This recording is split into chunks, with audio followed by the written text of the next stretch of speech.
Tales from the Jazz Age by F. Scott Fitzgerald. Narrated by Kenneth Elliott. May Day.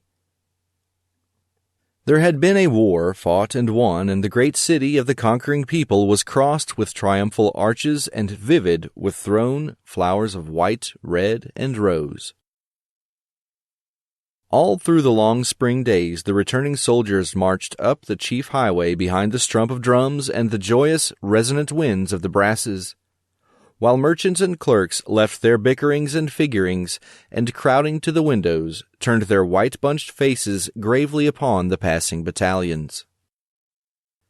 Never had there been such splendor in the great city, for the victorious war had brought plenty in its train, and the merchants had flocked thither from the south and west with their households to taste all of the luscious feasts and witness the lavish entertainments prepared, and to buy for their women furs against the next winter, and bags of golden mesh, and varicolored slippers of silk, and silver and rose satin and cloth of gold.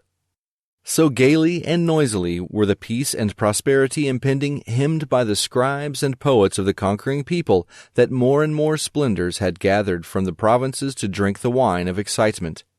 And faster did the merchants dispose of their trinkets and slippers, until they sent up a mighty cry for more trinkets and more slippers, in order that they might give in barter what was demanded of them. Some of them even flung up their hands helplessly, shouting, "Alas, I have no more slippers, and alas, I have no more trinkets. May heaven help me, for I know not what I shall do." But no one listened to their great outcry, for the throngs were far too busy. Day by day, the foot soldiers trod jauntily the highway, and all exulted because the young men returning were pure and brave, sound of tooth and pink of cheek, and the young women of the land were virgins and comely both of face and of figure.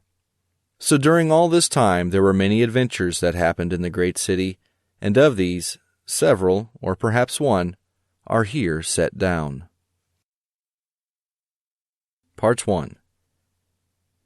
At 9 o'clock in the morning of the 1st of May, 1919, a young man spoke to the room clerk at the Baltimore Hotel, asking if Mr. Philip Dean were registered there, and if so, could he be connected with Mr. Dean's rooms. The inquirer was dressed in a well-cut, shabby suit. He was small, slender, and darkly handsome. His eyes were framed above with unusually long eyelashes, and below with the blue semicircle of ill health, this latter effect heightened by an unnatural glow which colored his face like a low, incessant fever. Mr. Dean was staying there.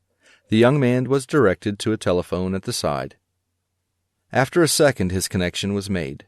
A sleepy voice helloed from somewhere above. "Mr. Dean," this very eagerly. "It's Gordon. Phil. It's Gordon Sterrett. I'm downstairs. I heard you were in New York, and I had a hunch you'd be here." The sleepy voice became gradually enthusiastic. "Well, how was Gordy, old boy?"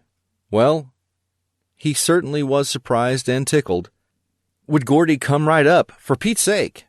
A few minutes later, Philip Dean, dressed in blue silk pajamas, opened his door, and the two young men greeted each other with a half-embarrassed exuberance. They were both about 24, Yale graduates of the year before the war, but there the resemblance stopped abruptly.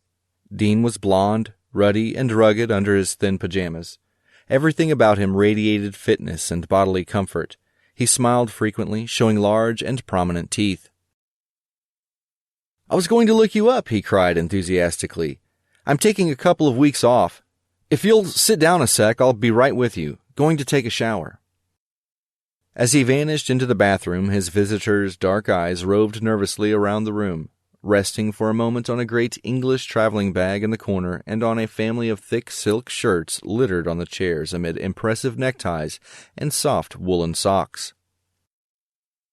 Gordon rose and, picking up one of the shirts, gave it a minute examination. It was of very heavy silk, yellow, with a pale blue stripe, and there were nearly a dozen of them. He stared involuntarily at his own shirt cuffs. They were ragged and linty at the edges and soiled to a faint gray.